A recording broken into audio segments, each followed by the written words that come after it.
Hey everyone, I am Sachin Kumar, founder and CEO Universal Aspire, and you are watching my YouTube channel.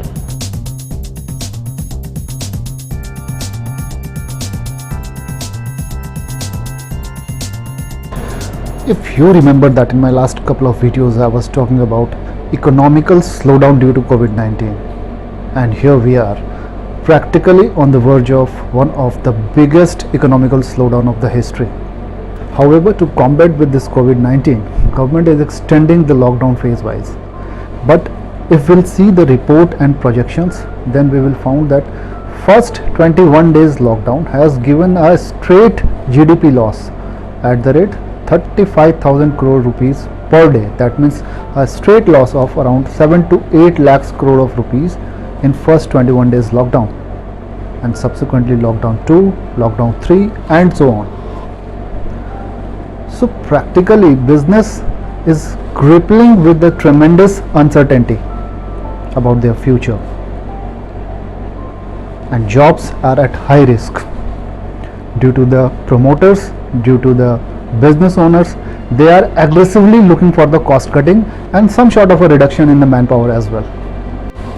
According to the survey, the unemployment rate has already been increased by more than 23% during April 2020, and livelihood of more than 40 million people, 40 million, major portion of country population in the form of internal migrants are shifting from urban to rural areas, and counting is still on. There is also a speculation that more than 100 million jobs, are at high risk after this COVID-19 and lockdown.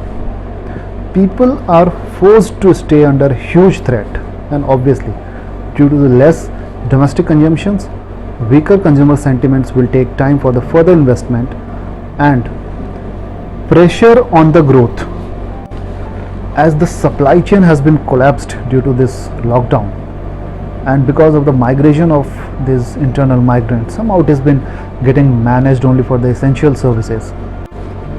If we'll have a look of GDP growth of all the top leading countries, then we will find that India is still holding the top position amongst all of them as per the World Bank and IMF, where every country, where you can have a look of where US is into a negative, Japan is into the negative, Germany, your Italy, everybody is into a negative direction, where India and China 1.2% and India 1.9%. These are the expected growth in the month of April. So these two countries, and amongst these two, India is again holding the top leading positions. So according to the World Bank and IMF, India will maintain its significant growth as the entire world has been impacted by this pandemic situation. But one should not forget that because of the early precautions, this pandemic was unable to take the shape over here.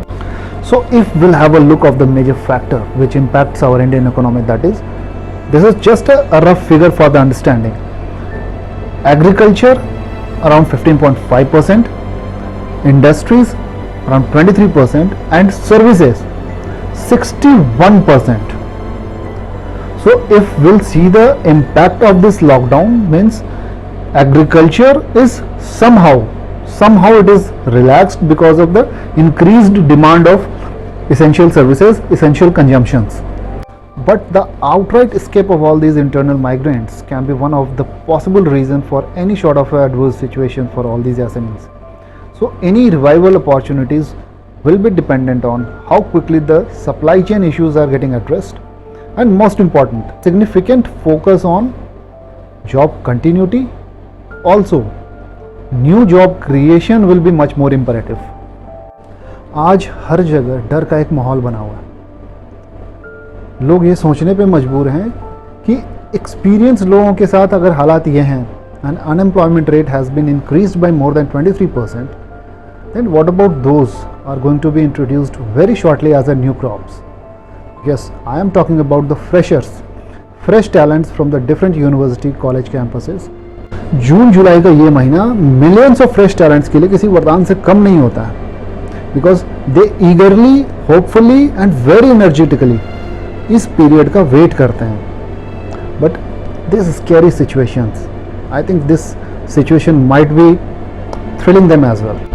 So if there is any such speculation or possibilities are of unemployment, job insecurities, cost cutting, salary deduction, reductions in the manpower, and so on, I think employee and employer both are required to support and show their trust on each other and should not behave abruptly, because trust is the only key factor which is going to play a crucial role to sustain in such a crisis situation. Situation आज नहीं तो कल निकल ही जानी है, but with the broken trust and sentiments आज जो एक बहुत बड़ा दुष्प्रभाव देखने को मिल रहा है due to the shifting of the internal migrants and in the form of broken supply chain, शायद इससे कई गुना ज़्यादा और बड़ा दुष्प्रभाव देखने को मिल सकता है फ्यूचर में हम सभी को. एंड मोर ओवर, आज से पहले ऐसी सिचुएशन किसी ने फेस ना करी हो, ऐसा तो कभी हुआ भी नहीं. आज भले ही पूरी दुनिया एक साथ इस पेंडेमिक को फेस कर रही है, बट अलग अलग देशों ने अलग अलग समय पे इंडिविजुअली अपने कंट्रीज के साथ इस तरह की इकोनॉमिकल क्राइसिस को फेस किया है and successfully they have come out from that with their willful and determined effort and created an history. Who can forget the world war second, nuclear attack and post war economical condition of Japan, economical condition of China before 1979 when reformation took place over there. So these are the countries, they are the live example जिन्होंने अपने economical conditions को बहुत ही अच्छे तरीके से manage किया है. We all know the fact that after World War and after nuclear attack, Japan की economical conditions शायद अपने सबसे worst phase को face कर रही थी. 10 साल 1945 से 1956 that is called as a economical correction phase in Japan. 10 साल लगे उन्हें economical phase को ठीक करते करते and subsequently in the year 1990 they have become the second largest economy in the world after USA. 45 years, 45 साल लगे उन्हें 1945 से 1990 तक, बट इन 45 सालों में उन्होंने बहुत सारे एफर्ट्स लिए होंगे, but here I would like to share two major efforts as per the Japanese economy जो उन्होंने अपने इकोनॉमिकल कंडीशंस को ठीक करने के लिए सबसे पहले लिए थे. That is first, acceleration in the reallocation of the resources relatively from the non-productive sector to productive sector. And second, under the resource mobilization plan, the government implemented the policies to promote the strategic allocation of resources by nationalizing the employment exchange. 1945 से पहले Japan के अंदर जितने भी employment exchange हुआ करते थे सभी लोकल बॉडीज, स्टेट बॉडीज के अंदर में हुआ करते थे. But immediately after 1945, government has taken the first step to nationalize all the employment exchanges, and the purpose was to control centrally, and focus was on to the fresh graduates from the different university and colleges. So जहाँ एक तरफ हमारे experienced talent को non productive sector से productive sector की तरफ move करने के लिए वो काम कर रहे थे, at the same time they were also focusing on the fresh talents from the college and universities to make a combination in between the experience and the energy.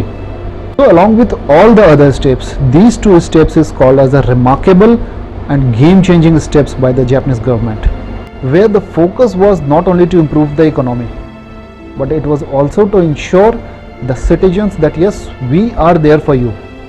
ये सिर्फ कहने की बात नहीं थी, इसके लिए उन्होंने काम भी करा, सपोर्ट भी मिला, काम भी करा. जितने भी entrepreneurs, businessman, industrialist, everybody they supported to the government equally. Resources को आइडेंटिफाई करना from the non productive segment, उन्हें प्रोडक्टिव सेगमेंट की तरफ मूव करना, ट्रेनिंग्स ऑर्गेनाइज करना. I mean there are lots and lots of activity which they performed during the entire period, and that's the reason in the year 1990 they have become the second largest economy after USA.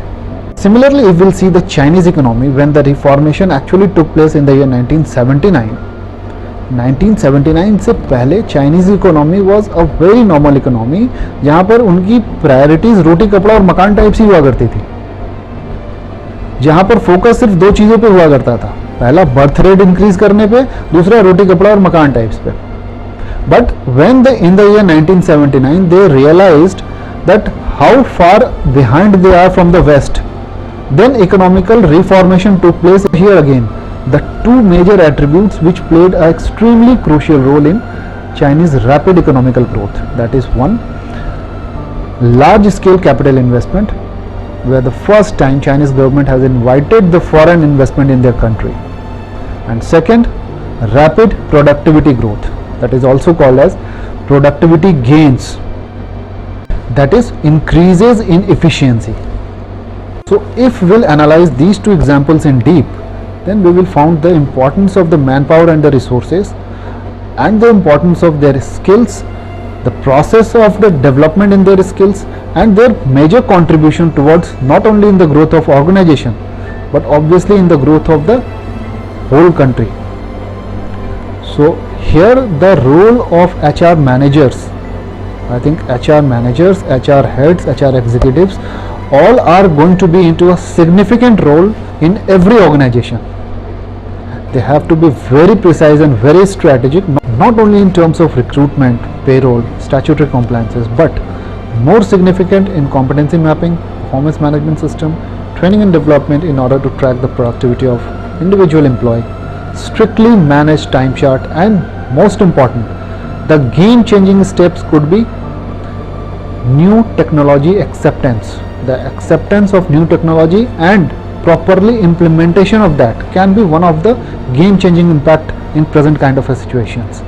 So let's cross our finger across and pray for all the corona infected people and tribute to all our corona warriors जो इस मुश्किल परिस्थिति में अपने ज़िंदगी को compromise कर हर दिन आगे बढ़ रहे हैं, and try to put our best effort to come out from this pandemic and this crisis situations ASAP.